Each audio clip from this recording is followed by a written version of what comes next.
With me now is Fatah activist Samer Sinijlawi. Samer, thanks so much for being with us and giving us your perspective here. U.S. President Biden says the Palestinian Authority needs to be revitalized. Do you agree? Well, this has been Palestinian demands since 15 years ago. President Abbas was elected in 2005 for a term of 4 years, and then he continued to self-employ himself as the president until today. Polls has shown that 75 to 80% of the Palestinian people are requesting from Abbas to resign, and they are calling for national elections. And I think that Abbas most powerfully has determined the destiny of destruction that is facing Gaza now. When he canceled the election in 2021, if he could have allowed this election, we could have had a more moderate government that is governing both the West Bank and Gaza. And maybe we could have evaded this destiny. The scale of destruction in Gaza is massive. And there should be some kind of a Palestinian after-war math, where we should determine who has been responsible into pushing Gaza into this destiny. And it is Abbas. It's on his shoulder. He has been blocking the unity between Gaza and the West Bank. He has been blocking democracy. He has been blocking elections. And he is imposing more and more authoritarian regime over the Palestinians. He brought corruption to the West Bank, and he brought destruction to Gaza. But Samer, you're talking about it's time for him to leave. You mentioned a few times the importance of having elections, and it's 15, 16 years now into a 4-year term. If there are elections, what makes you so sure that Hamas wouldn't win an election, or that a more extreme group wouldn't win an election? Hamas is very popular across parts of the West Bank. What makes you think that someone that Fatah or a more moderate element would win an election? Well, I'll tell you something. Hamas has been able to gain support from the street because their strategy does not need a partner. They declare violence, they declare military resistance, and they can implement the strategy alone. While Fatah has been losing support from the street because its strategy, depending on negotiations and diplomacy and political paths, depends on a partner, which is Israel. And, Israel apparently since 2009 didn't want to pursue political options. I'll tell you something. The Palestinian people is very desperate for hope. When somebody comes, apparently the need of change in leadership is not only going to happen after the war on the Palestinian side. Apparently the Israelis also, they are going to do some after-war methods and bring a new leadership.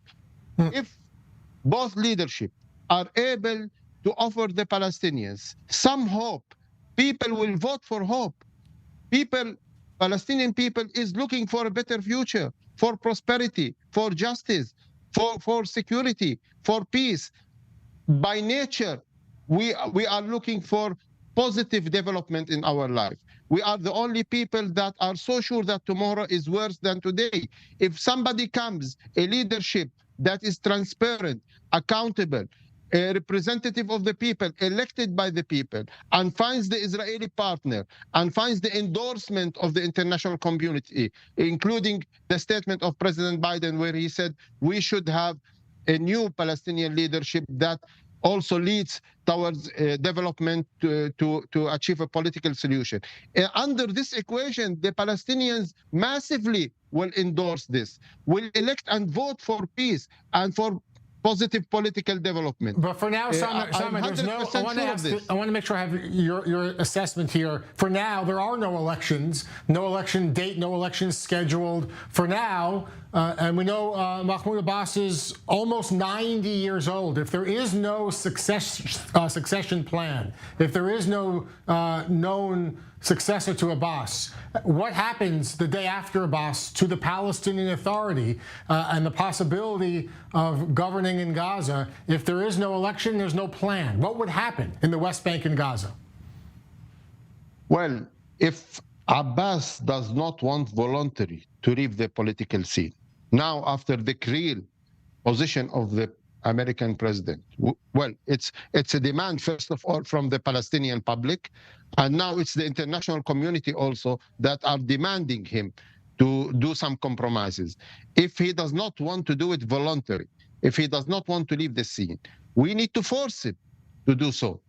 If it is not directly towards elections now, and I think with the circumstances in Gaza, it will be very difficult to organize elections, but at least we should have some kind of unacceptable, non-corrupt government now, a unified government of national unity where the opposition of Fatah are there, the independent national political figures are there, decent people are there that can manage the situation until we have elections in 1 or 2 years when life comes back to Gaza, because you cannot hold elections only in the West Bank and you cannot hold elections now in Gaza under this level of destruction.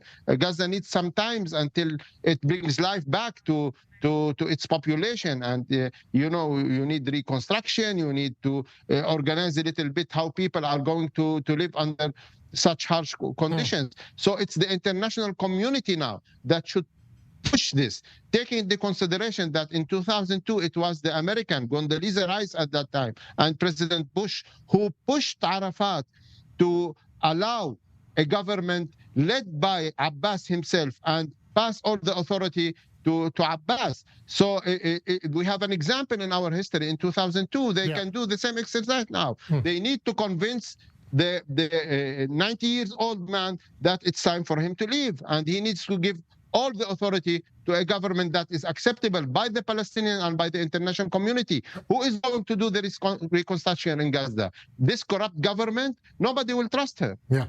Samer, thank you so much for your analysis, giving us your insight on i24 News, activist with Fatah. Thank you so much for being with us.